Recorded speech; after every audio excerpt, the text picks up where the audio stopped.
I'm Joseph. This is Input English. Today I have a story to offer you, a fascinating story for comprehensible input. Comprehensible input is a terrific way to improve your English. If you need more information on how comprehensible input works, I have a bunch of videos on that subject. Let's get started. Gil came down to breakfast to join his wife. He greeted her and sat down at the table because breakfast was ready. Gil found himself very optimistic and well rested after a good night's sleep. It promised to be a beautiful day. During breakfast, his wife said, "You were talking in your sleep again last night." He said, "Oh, what was I saying?" She said, "Mostly I don't know because you were just mumbling. But you woke me up mumbling. And then you said, 'How does it work?' That was the last thing you said, and I went back to sleep. You woke me up again later."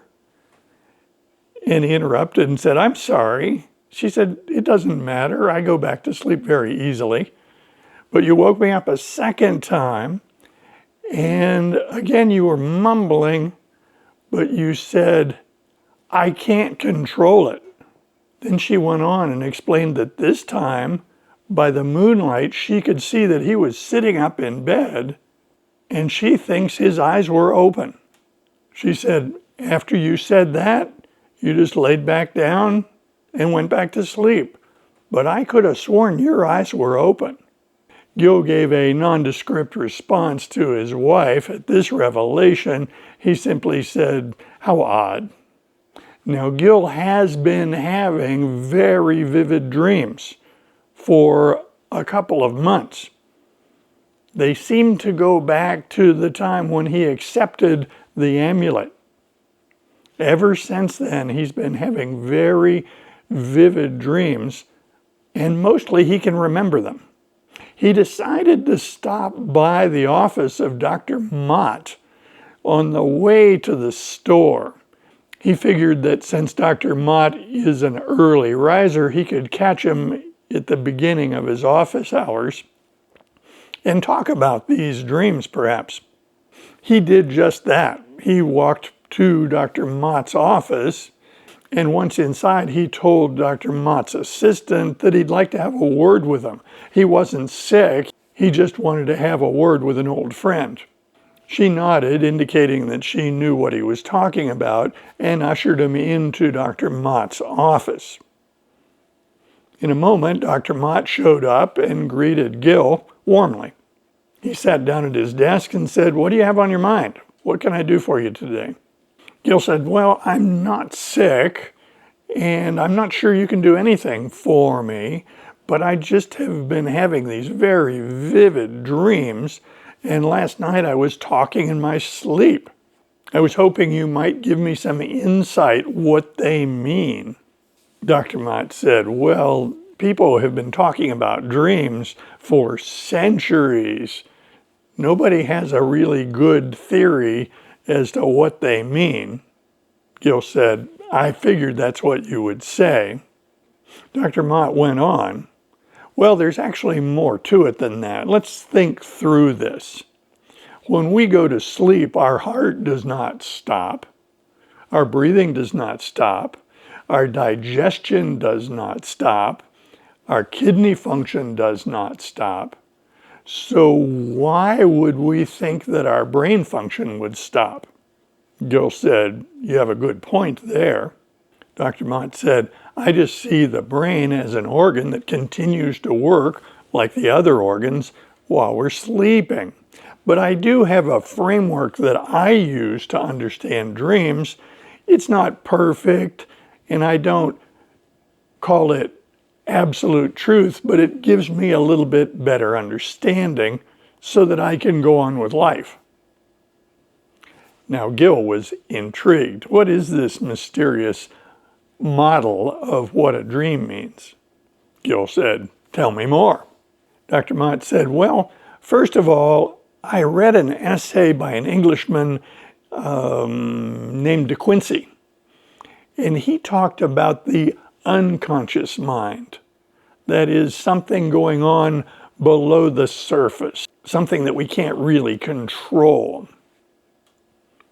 And I thought that was an interesting interpretation of brain function. It matches observations. Some things happen automatically. Some things happen instinctually.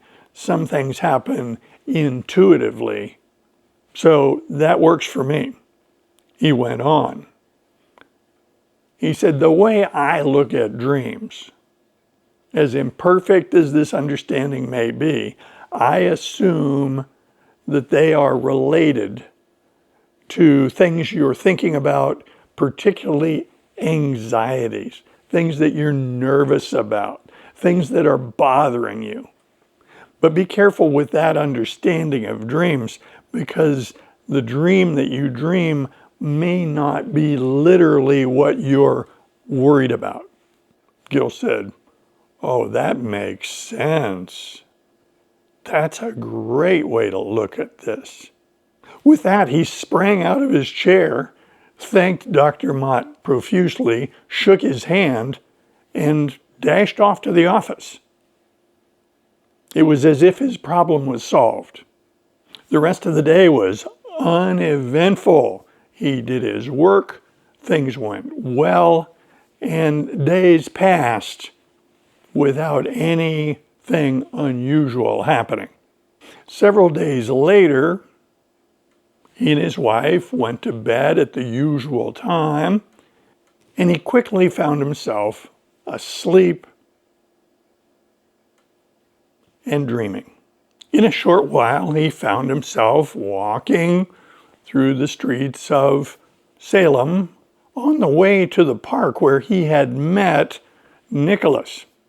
It was a cool morning, and he was walking rapidly, as if with purpose. Soon he arrived at the park, and there was Nicholas. He greeted him. As they sat down, Gil said, you didn't tell me everything about this amulet. With this, a look of surprise arrived on the face of Nicholas. He did not expect that to come out of Gil.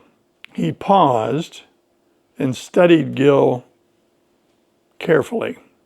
He then speculated, you found the dream portal, didn't you? Gil said, what are you talking about? Nicholas repeated himself. It looks like you found the dream portal. Nicholas asked, what day is today? Gil said, Wednesday, and that was correct. He then asked, what did you do yesterday? At this, Gil paused. He puzzled over that. He wasn't able to answer quickly. He knew it was Wednesday, but he couldn't tell Nicholas what he did yesterday because there's a conflict in his mind on this issue. Nicholas said, aha, you have 2 yesterdays, don't you? Gil paled. He said, I suppose I do. I suppose I do have 2 yesterdays. Oh my God, am I losing my mind? Nicholas said, no, you're not losing your mind. It's not you, it's the amulet. You came to talk to me again through a dream. You were dreaming right now. This is a dream. But it's not a normal dream. This is a dream created by the amulet. That way you could come back and talk to me again. Gil said, I'm not sure I can understand this. It's like I'm moving in time. Nicholas said, exactly. But what I wanted to talk about is you didn't tell me I'd be able to move objects. Nicholas said, well, that was simple. I wasn't sure you would be able to. Each of the keepers has his own way of interacting with the amulet. I could move objects. Johannes could move objects, but I wasn't sure you would be able to move objects. Gil said, who is Johannes? Nicholas said, oh, I thought I'd mentioned him before. He was the keeper before me. He was the fellow who gave me the amulet. Gil answered with a simple, "Oh, so you didn't know that I was going to be able to move objects. What about being able to tell what's going to happen before it happens?" Nicholas responded in the same way. "I wasn't sure you would be able to do that." Gil asked, "Well, can you do that?" Nicholas said, "Well, yes, but I never could control it. I could never do it when I wanted to do it. It happened from time to time, but I could never make it happen." Gil continued, "Well, what about Johannes? Could he control those things?"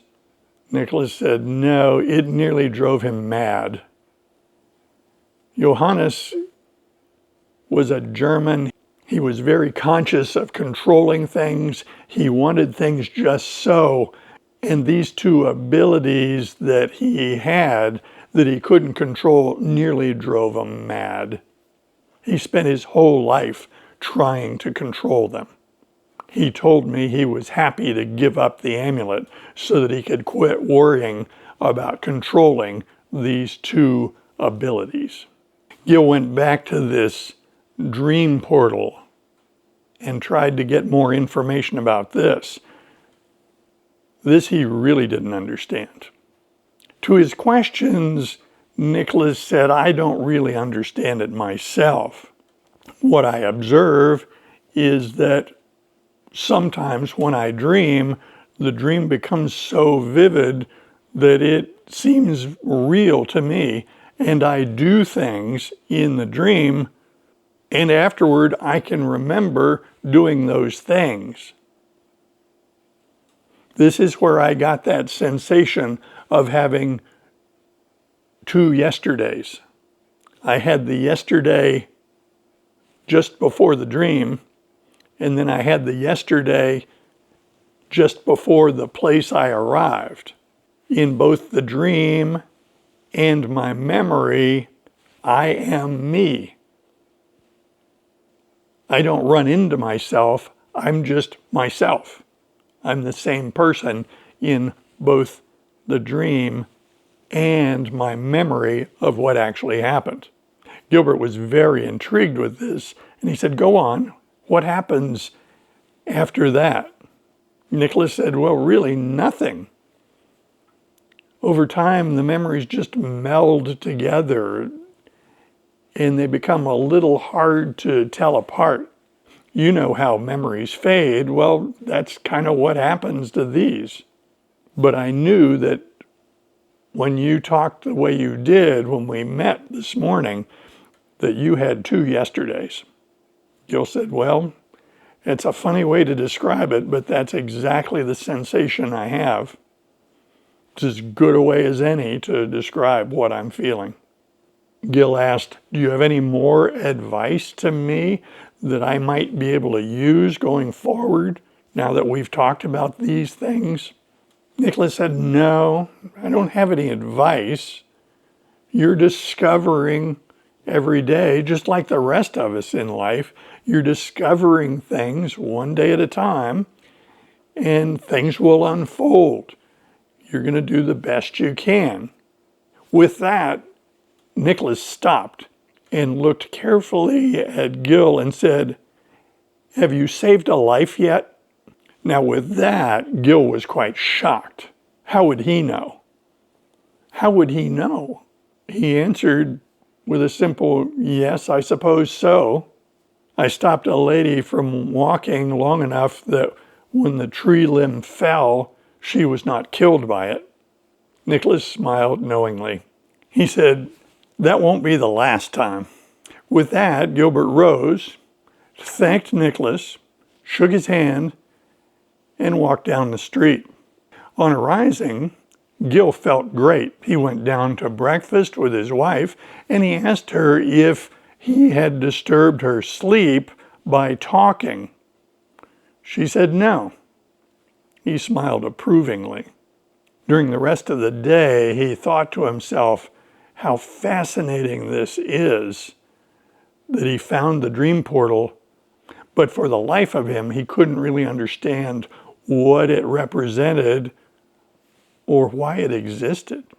He was fairly resigned that he might not be able to control that, the telekinetics, or the premonitions. And then he thought, well, I'm not going to drive myself mad worrying about that. I invite comments below. And if you like videos like this, be sure to click on this one next. See you soon.